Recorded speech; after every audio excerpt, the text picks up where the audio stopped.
as I sit here and listen to the conversations, it sounds to me like there's a lot of positive illusions that people are trying to present to the American people.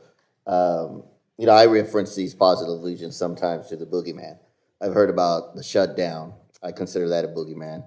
I hear about the climate change and green policies. I consider those boogeymans because those are the terminologies that people want to use to scare people that we must do something. Of course, nobody wants to deal with a boogeyman. As I look at these green policies and the impacts it's having on the minority communities, I do believe that those individuals that are reciting numbers and saying what a great idea it is for the American economy, they truly have a disconnect with the minority community. They've never walked through the minority community. They've never had any interaction with the minority community.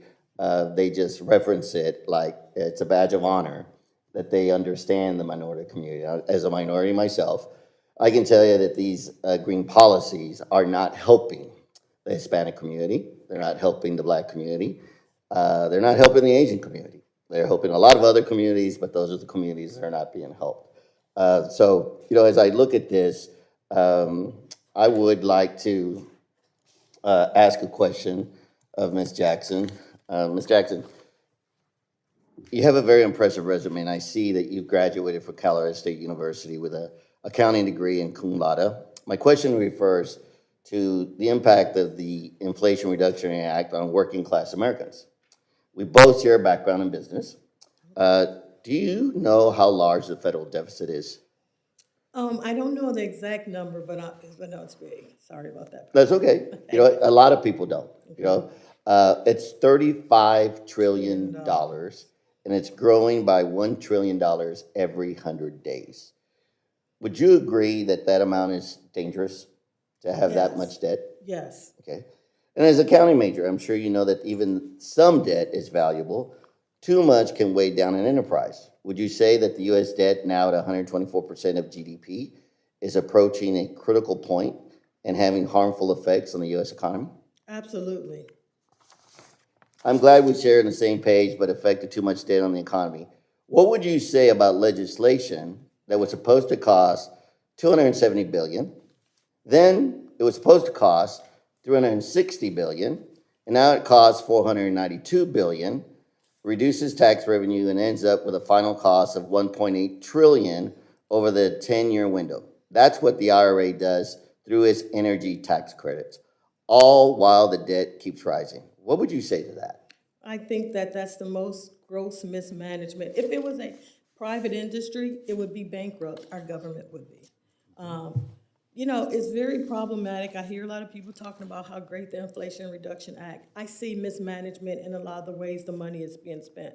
The environmental justice money, 90% went to NGOs, never hit the community. Never. I go and travel to minority communities every day, and they're not taking advantage of these so-called tax credits because they don't own their homes. But everything you're doing right now is making sure that they're so expensive that they can't own a home. Yeah.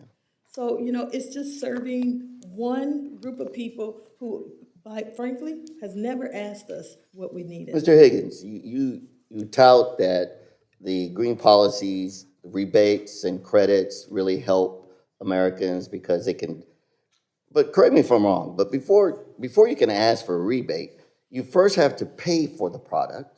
You first have to pay for the electric vehicle. You first have to pay for the solar panels. How would you explain to the minority community if they cannot afford to pay their own gas bill today?